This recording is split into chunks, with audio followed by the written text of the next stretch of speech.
නම්බරේ save වන්දිය. ඔබතුමා හිතන විදිහට සාමාන්‍ය ඔබතුමාගේ නම්බරේ සේව් වන්දියම සේව් කරලා තියෙන්නේ නැති කොයි විදිහටද?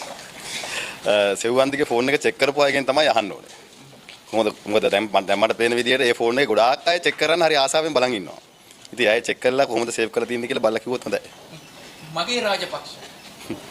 නාමල් එහෙම නිකන් අපිට පාර්ලිමේන්තුවේ නිකන් අහුන නම් ටිකක් කියනවා අපේ කවුද මහින්ද ජයසිංහ මහත්තයා. මොකද ඒ ෆෝන් වල එහෙම තියෙන මගේ රාජපක්ෂ කිව්වම පොඩි වෙන එකක් තියෙන එක නිකන් අර අපි නිකන් රාජපක්ෂ හරි මිස්ටර් රාජපක්ෂ වගේ නිකන් කියවන ඔක සාමාන්‍ය සාධාරණයි. මගේ කිව්වම අර නිකන් හද පතුලෙන්ම ඇවිල්ලා ඒක සේව් කරගෙන කරන ඕන හැම දෙයකම සපෝට් එක දෙන බොක්කෙන් සපෝට් එක දෙනවට නේ මගේ රාජපක්ෂ කියන්නේ සාමාන්‍ය. කවුද තාත්තද පුතාද කවුද? නෑ ඉතින් එතුමාට කොහොමත් රාජපක්ෂ නාමල් කියන ඒවා හීනෙනුත් පේනවා. ඒ හින්දා මගේ රාජපක්ෂ මගේ නාමල් කියලා හීනෙන් නැගිටද කියන මන් දන්නේ නෑ. හැබැයි එතුමාම තමයි දන්නේ හීනෙන් මොන රාජපක්ෂවද පේන්නේ කියලා. මේ දවස්වල නාමල්ව පේන බව නම් දැනෙනවා එතුමා කතා කරන විදියෙන්. හැබැයි ඉතින් එතුමාගේ පක්ෂෙත් ඉන්නවා නාමල් කනවරත්න කියලා කෙනෙක්. ඒ නාමල්ල දන්නෙත් නෑ. නේද? ඉතින් මොකද හැබැයි ඉතින් මම එක පැත්තකින් සතුටු වෙනවා. මොකද නාමල් නම දැක්ක ගමන් මාව මතක් වෙන එක. මොකද කැබිනට් එකේ නැත්තම් තමන්ගේ අමාත්‍ය මණ්ඩලේ ඉන්න නාමල්ලත් අමතක වෙලා විපක්ෂීන නාමල්ල මතක් වෙනවා කියන එකත් ලොකු දෙයක්.